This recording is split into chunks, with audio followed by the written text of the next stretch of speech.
this is Tinka, and today I'm gonna go over part 2 of my Kyoshi Warrior Suki Cosplay work vlog. Alright, so first I want to just thank you for anybody who watched part 1 of my Kyoshi Warrior build vlog. There was some really nice comments on there, and a lot of people liked it, which was really great. I will put that video down in the description if anybody wants to check it out. We made the kind of kimono as well as the headpiece in that first video. So today I'm going to go over armor. Right, so Avatar is known to be influenced by a lot of Asian cultures. So when you first look at the Kyoshi Warrior armor, you can kind of tell that it's supposed to be like a samurai inspired thing. So it'd be really cool to do like a Kyoshi, like a historically accurate Kyoshi Warrior build. But I wanted to keep it simple like they did in the cartoon, and I decided to make it out of pleather. Now I really love working with pleather. I have done so many pleather things before. It's a great material, it looks really cool. There's some learning curve when you first pick up pleather, but it's definitely worth it.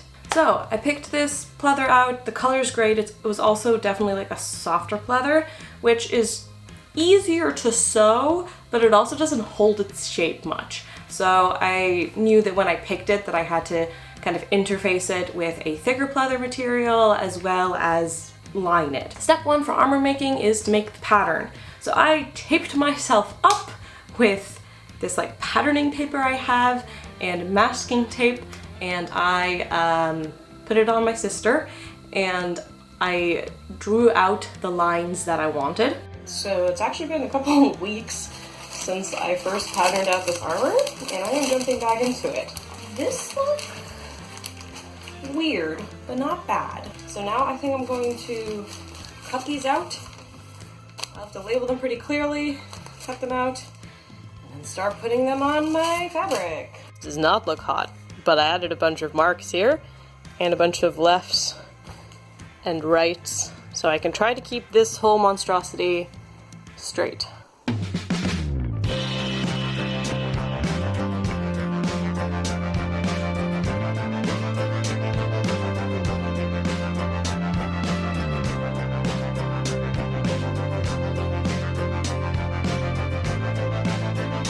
So one reason why I really wanted pattern is because I knew that if I just had kind of straight lines, it wouldn't look straight if you put it on my body. Especially because I'm kind of curvy, which makes it harder to sew. So I really wanted this to shape to my body. One thing that I find so interesting is that this pattern piece, this side, is going to be lining up with this side. So it's like a reverse kind of curve, and that's why you get like such a good shape when you put these on. So I'm going to try to just cut these a little bit like nicer. A lot of the little curves, like if it curves inner here, that's necessary to get the curve right. So I don't want to change too many things, just kind of make it generally neater. That's why I'm telling you that I'm not like a professional seamstress, because good lord, look at all that.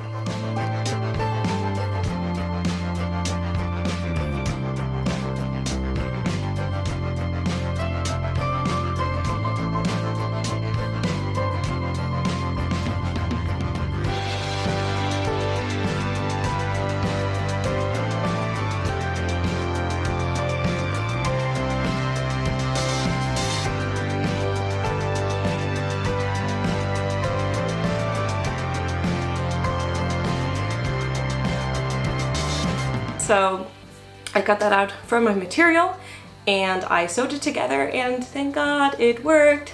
It did look kind of frumpy though. I think that's a great word. So I decided to top stitch it. I was kind of like wondering if I should do the top stitching or not. So that's like these lines here.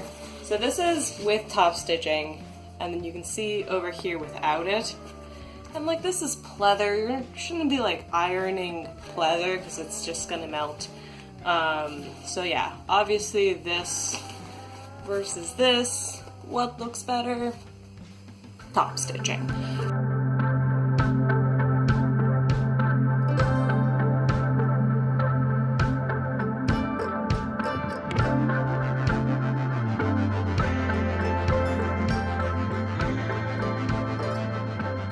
Wait, Alright, so I actually got a new machine last February, right before Katsucon, and I quite like it. It's a Singer heavy-duty machine.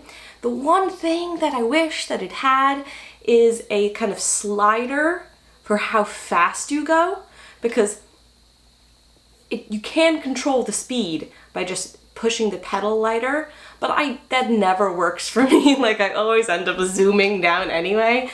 And when it comes to top stitching, you have to be very slow, so you can be very precise, and you're not going weirdly zigzag. So yeah, that was a struggle. So next I had to do the lining, and I totally BS'd the lining. So, now I'm gonna show you how I bullshit making patterns. So I just measured myself, kind of doodled out the seam lines I'm thinking for the lining, and then I made kind of 2 pattern pieces. This is a good starting point in a pattern. I usually cut out something generally like this, and then I kind of transfer it into actual fabric, make a bit of a mock-up using, you know, huge seam allowances and everything, and usually comes up to be something decent, but usually there's a lot of work to be done after that. I'm not sure if this is actually helpful at all, but this is how I do it.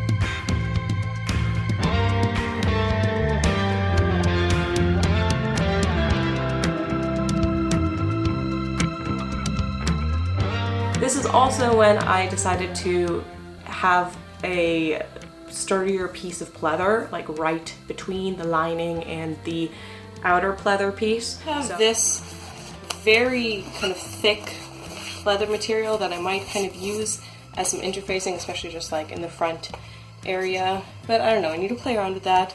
I also found something that I can use for boning. I think it's used to be from some kind of like fake plant, but it's pretty sturdy. So I'm at a point of this where like I think I'm finally okay with it.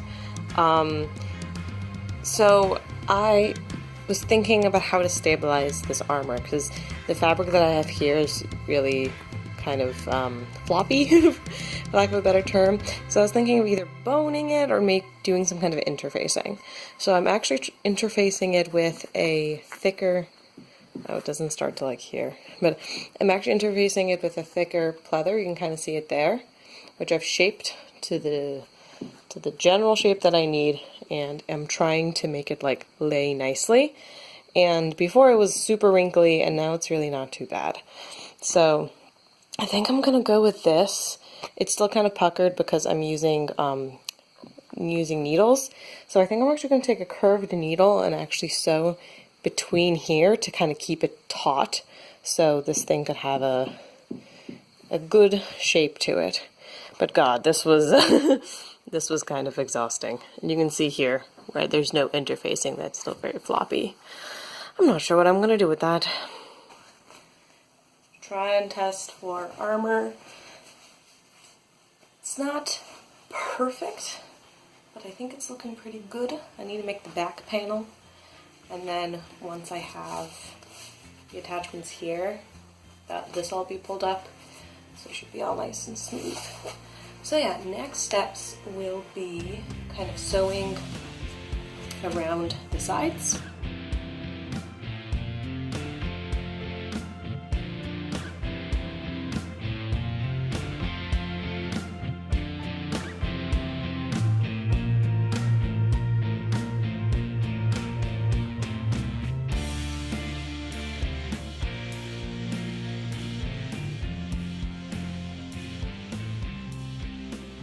So usually for modern garments, you want to sew things together and then kind of turn it inside out. all the raw seams are hidden inside the garment.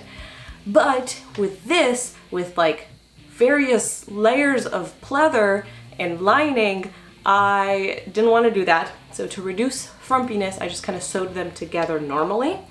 And I knew that I was going to trim the entire thing, so I thought it would look better and be less bulky. And I am so happy I did that, because after I put the trim on there, like, oof, that trim. I've never done this method before for trimming. So what I did is that I sewed the trim around the edge of the armor, snipped off any extra fabric, and then I flipped over the trim and then sewed right between, like right at that seam. I think it's called stitch in the ditch. And I was terrified that it was going to be very difficult to hide things. And this was another example of me wishing that my sewing machine could have a slow down function. But even with, you know, me speeding along, I think it turned out really great. You can like barely see the little sewing marks outside of there. It was like, it was pretty, I'm gonna use this method all the time to trim stuff now because it looks so good. Like, look how this trim was looking. It's so cool. I'm so proud of myself. So what I did since last we spoke is that this trim has like, it's almost like a tube. So I actually put some wire in this top bit so it can kind of be a little bit more sturdy. I also put a thicker wire in here. You can kind of see it poking out there. So those can hold its shape. So Suki actually doesn't have this trimming around her entire outfit, but it's kind of either this or this. And this looks way better to me. So what I also have to do with this bit is do the trimming all the way around and also add in grommets, because I'm going to have these like lace up back, which I think is going to look so cool. So when I was looking at the armor, there is no attachments. I don't know why cartoons and anime always do this, but they like forget that humans actually have to get in and out of this garment. So I was like, you know, watching the show and like pausing it, and there's just literally no way to get this thing on and off. There's no like, the back is completely just, it's just like, it's a tube. It's a tube, guys. I don't know why they did that. So I had to figure out how I wanted to attach this. You can totally just add a zipper like to the back or to the side.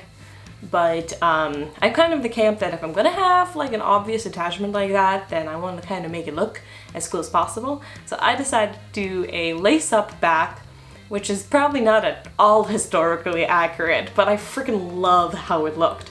So I did a bunch of different kind of grommets down the side, and then I created kind of a back panel. I made the back panel the same way that I made the front panel, and just kind of laced that up. I made sure that to kind of reinforce the shape, wherever I put the grommets, I also put some wire. And the nice thing is, now when my friends want to borrow my Kyoshi warrior outfit, if they want to do like Kyoshi warrior Zula or Ty Lee or Sokka, they can just, you know, lace up the armor to fit themselves. Last thing that I had to do for the kind of main body armor is the shoulder pieces. They have the shoulder pieces attached to the armor, but just to make it kind of move better and look more natural, I made them kind of separate pieces attached by little strings. First things first is a pattern, as usual. The shoulder armor is very easy. It's like one straight piece of armor, and then one that goes on the shoulder like this. Then I traced it out on some cardboard and craft foam and glued everything together.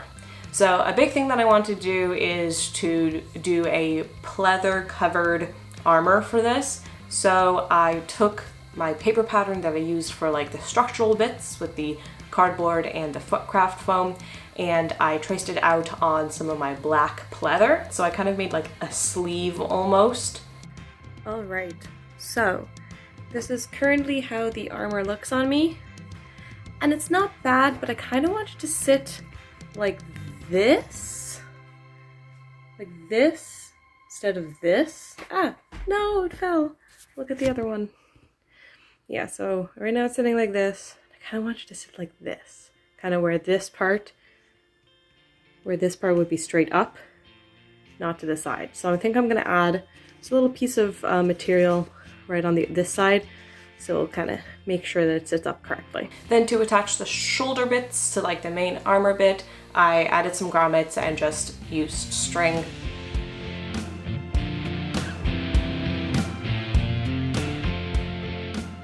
All right, so next time is going to be makeup and the grand reveal. I have a photo shoot that I scheduled with a local photographer. We're doing kind of a socially distant shoot. My friend Celine is going to join as Azula as well, which is really great. And I'm going to get some awesome photos with Suki with like the fall foliage. It's going to be so pretty. So stay tuned for that, and I hope that you have a good week. Stay safe, stay happy.